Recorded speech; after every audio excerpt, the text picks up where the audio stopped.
Every day when she went to school, she was bullied by her classmates, but she never dared to resist.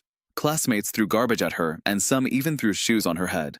An enthusiastic senior student couldn't bear it and immediately stepped forward to stop those misbehaving students.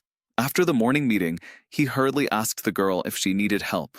But the next second, the girl was frightened and stepped back. The senior student was frightened and stood there. Before he could explain, the girl screamed again and rushed out like crazy.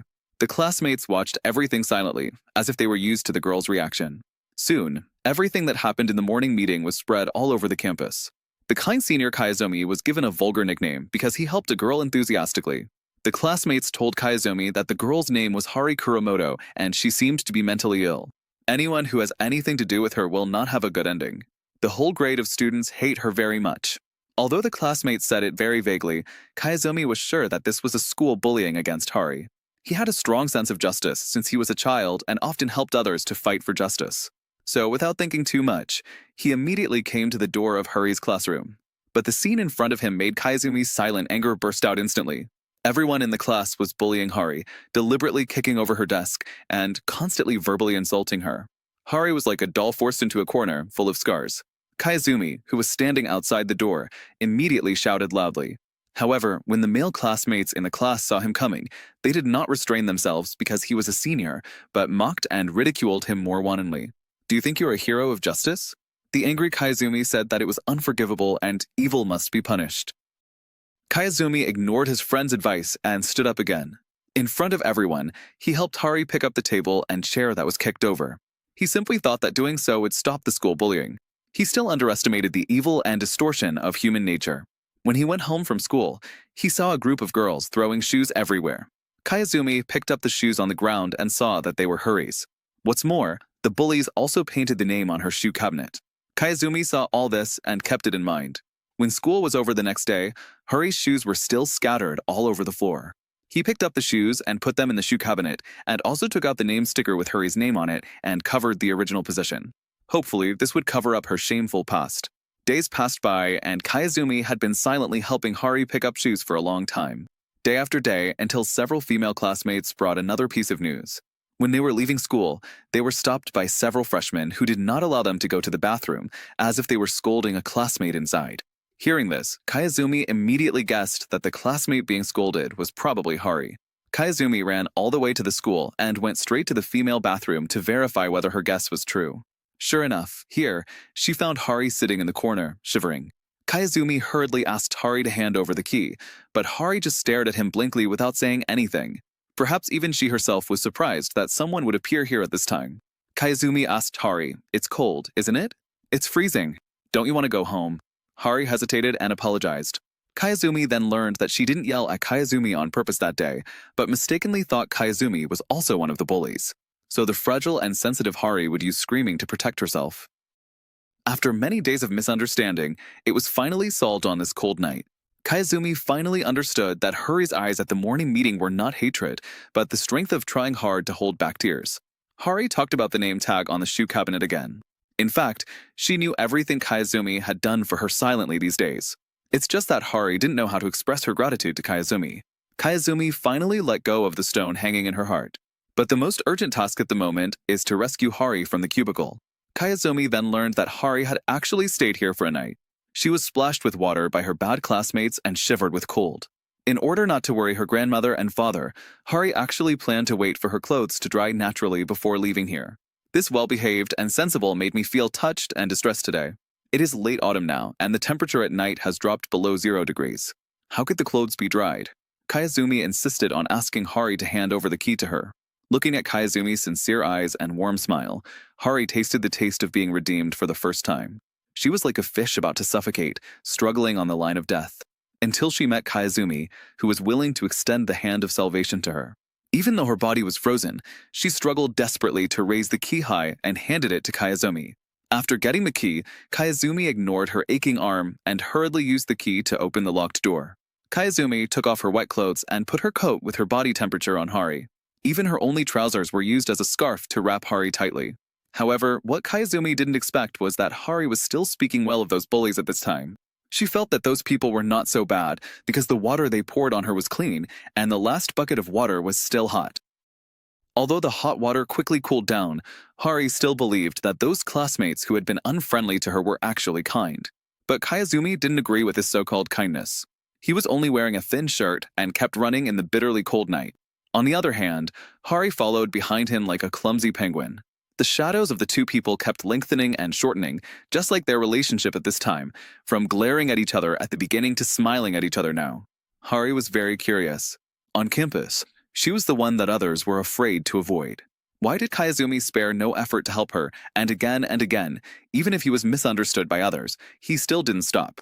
Kiyosumi did not answer her question, but talked about his childhood. His father drowned while saving someone, so his dream since childhood was to be a hero. His mother always taught him that heroes never fight for themselves and never admit defeat.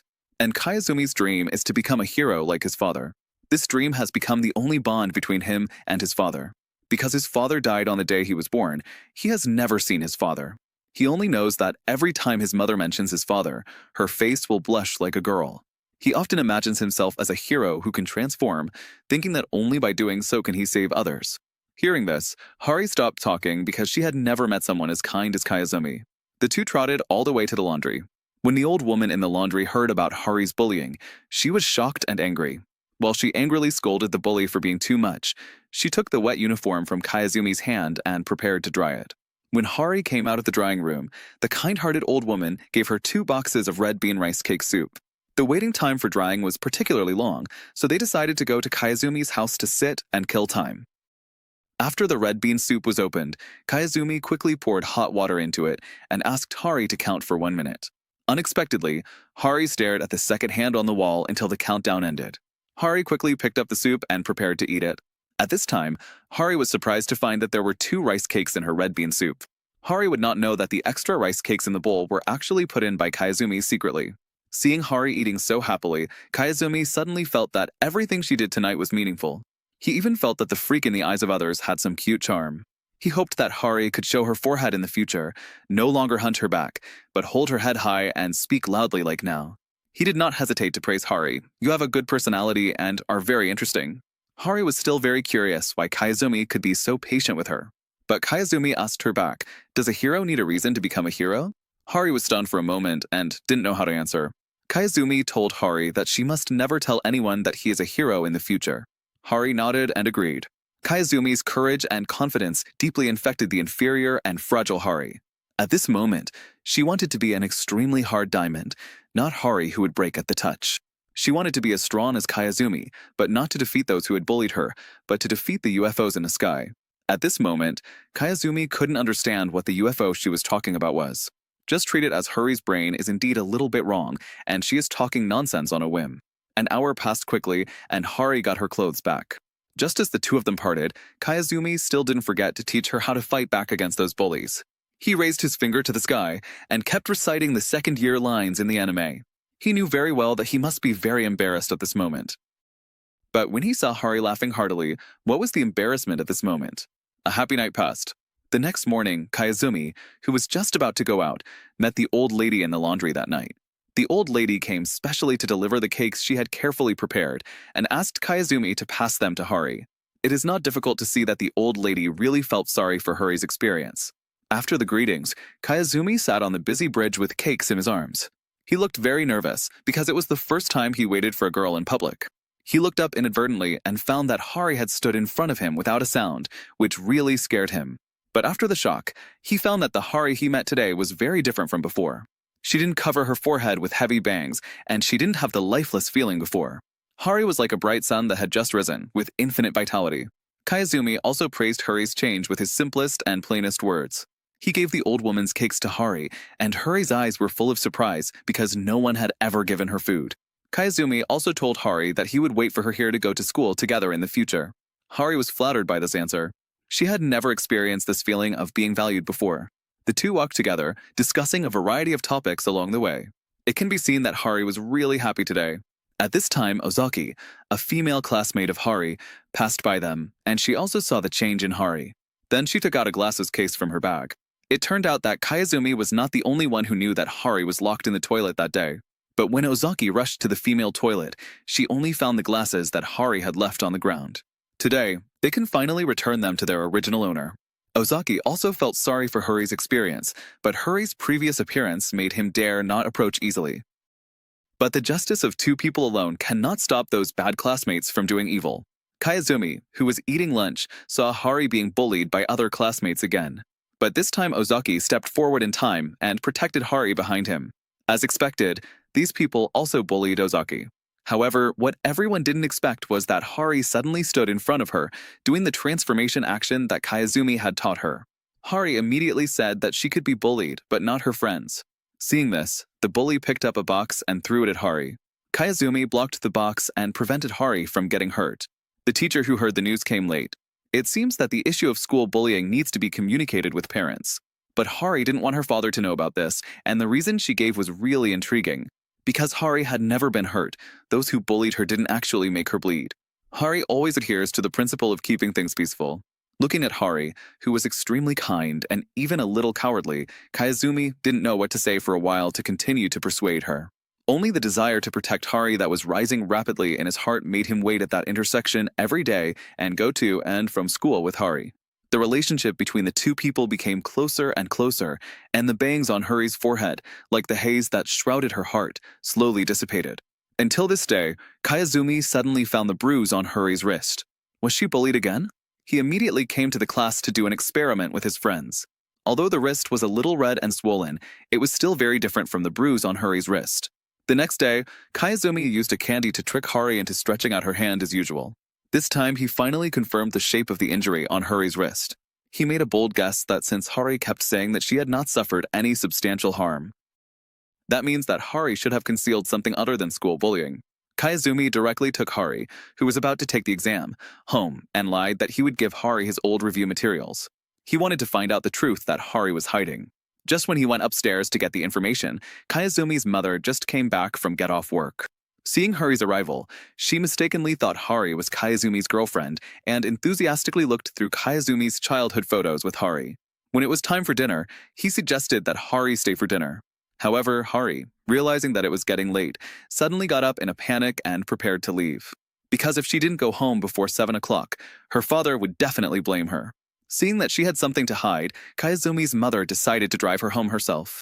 On the way back, Hari accidentally saw her father's car. She hurriedly rolled down the window and shouted, but her father not only ignored her, but also braked suddenly and put the car in reverse gear. This reckless operation almost caused a disaster. Fortunately, Kiyosumi's mother's driving skills were great, so there was no danger. Hari's father didn't look happy at all, which made the already sensitive Hari even more timid. She stood beside her father carefully, and it didn't look like she was facing her biological father at all. Perhaps because there were strangers present, the father in the room didn't do anything out of the ordinary. It was Kiyosumi's mother who was too enthusiastic. She seemed to want to leave a good impression on this in-law and kept saying caring words. Kiyosumi's mother was very curious. It must be very hard for a single man to take care of his grandmother and children alone. And Hari's father explained to her that he had sent his grandmother to a nursing home. When mentioning this, Kiyosumi's mother showed great interest and immediately asked which nursing home it was.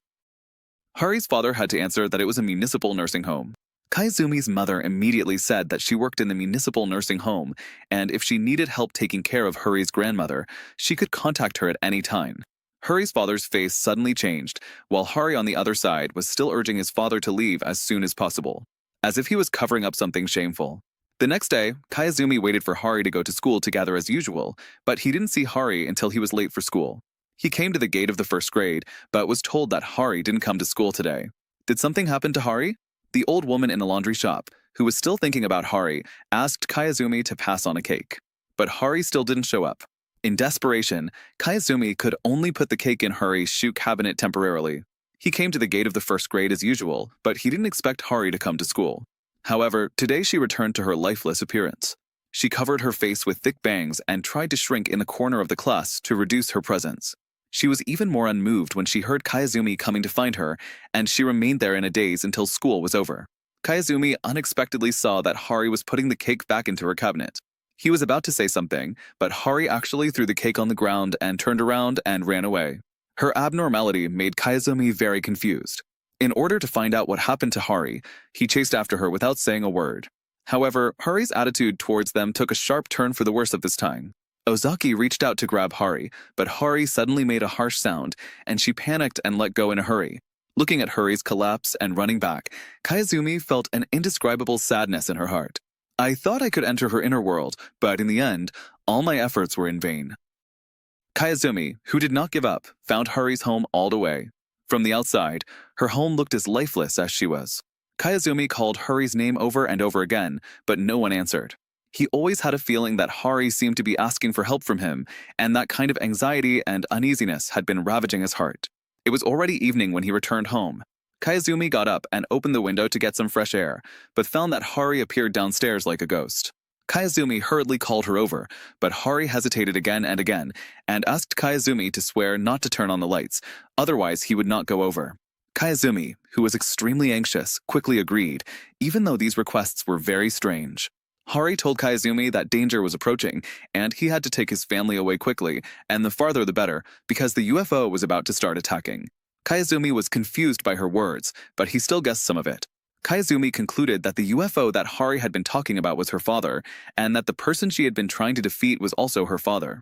Kayazumi was eager to know what had happened to her, but Hari completely ignored his questions and kept repeating the words that told Kayazumi to escape. Kayazumi, unable to bear it any longer, simply turned on the light. Under the light, Kayazumi vaguely saw the scars on Hari's face. He walked forward in disbelief and gently took off Hari's hood. Horrifying scars appeared before him. No wonder she didn't care about school bullying, because compared with what she had experienced in her original family, it was nothing. Seeing that the matter had been exposed, Hari didn't intend to hide it anymore. It turned out that her grandmother had been abused to death by her father, and even her body had been sunk to the bottom of a nearby lake. Hari, who witnessed the whole horrific scene, was powerless to fight back.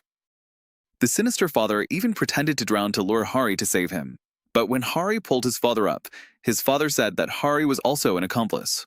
Hari told Kayazumi that day his father learned that Kayazumi's mother worked in the city's nursing home. He was worried that if the matter was exposed, Kayazumi's mother would go to inquire about their family's recent situation in order to help take care of Hari's grandmother. As a result, his lies would be exposed, so he wanted to completely eradicate Kayazumi and her son, and then bury his crime forever. The wound on Hari's face was also the masterpiece of his father. He tortured Hari and forced him to ask about the specific address of Kayazumi's home.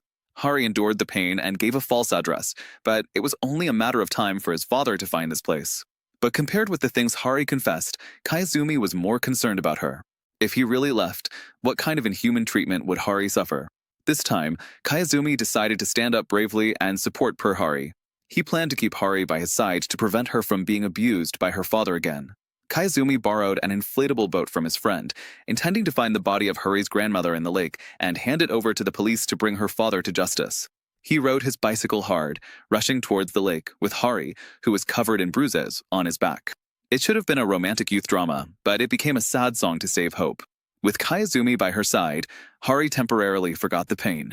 She asked Kayazumi with a silly smile, "Senior, after this is over, are you willing to be with me?" Kayazumi promised her affirmatively that he would always be with Hari. Hari sat in the back, happy like a child, not hiding her joy at all. This joy also infected Kayazumi. At this time, Kayazumi said loudly, "Your happiness is my hope for living. Even if the world is destroyed, our relationship will not end." These words made Hari feel what happiness is again. Happiness is the temperature of Kayazumi's body at this moment and the slightly bumpy backseat.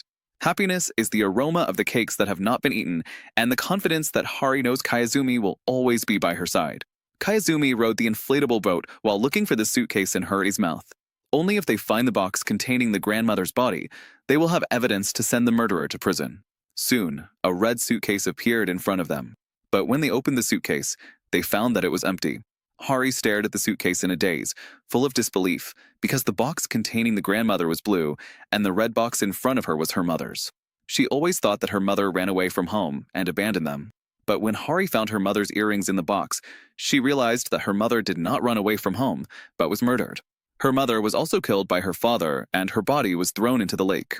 At this point, it was no longer something that the two of them could solve, so Kayazumi decided to call the police first. At this time, Kayazumi just arrived at the door of her house, but found that she did not bring her keys with her. What was even more terrifying was that her father's car was still parked at home. An ominous premonition instantly surged into Hari's heart. Sure enough, at some point, her father had quietly appeared behind them. The father swung the golf club and knocked the defenseless Kiyosumi to the ground. Of course, for Hari, who dared to deceive himself, he would naturally be beaten. In an instant, this place seemed to have turned into hell, and Hari's father was the evil ghost in hell. He was so mad that he wanted to destroy the bodies and all the evidence. He dragged Kiyosumi and Hari into the house and wanted to light a fire to destroy all the evidence. The beating just now had left the two men exhausted, but they did not choose to give up. Kiyosumi recalled what he had promised Hari, that he would be a hero. Kiyosumi, who was seriously injured, raised his finger with all his strength. This gesture was like a secret code, a transformation action they had done thousands of times before. This action gave Kiyosumi courage and gave Hari strong confidence. Hari raised his finger with difficulty and responded to Kiyosumi from a distance. The power of belief penetrated their bodies at once. At this moment, the father found the earrings that his wife had worn before and was about to take a closer look. However, the next second, Hari quickly stood up and smashed the devil father with a golf club. This time, Hari finally became his own hero and defeated the so-called UFO. Hari not only protected himself, but also Kiyosumi, just as he had protected himself. The dark life finally ended, and the devil father could no longer hurt Hari. When Kiyosumi woke up again, she was lying in the hospital, and her mother and a group of friends gathered around the bed. The police also found the two bodies in a lake. After forensic identification, they were Hari's mother and grandmother. And Hari was also ruled to be self-defense and exempted from punishment. Hari, who was reborn, changed the city, changed his name, and also changed his place of life. He never saw Kiyosumi again until she graduated. Until 3 years later, Kiyosumi ran into Hari, who had changed her name. After going through many disasters and separations, the two finally got together again, and lovers finally got married. Hari also had their own love child. On the day of the due date, it suddenly rained heavily.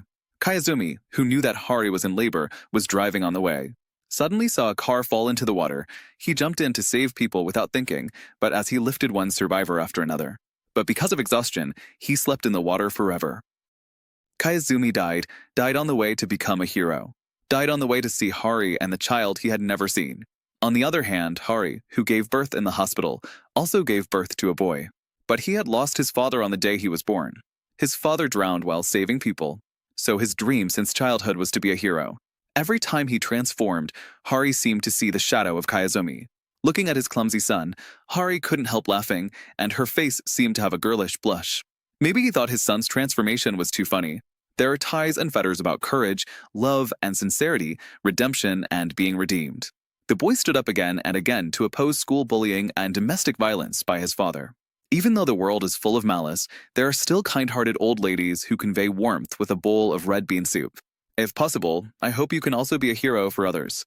Well, today's movie sharing ends here. Welcome everyone to like, comment, and forward thank you for your patience in watching. Looking forward to meeting you next time.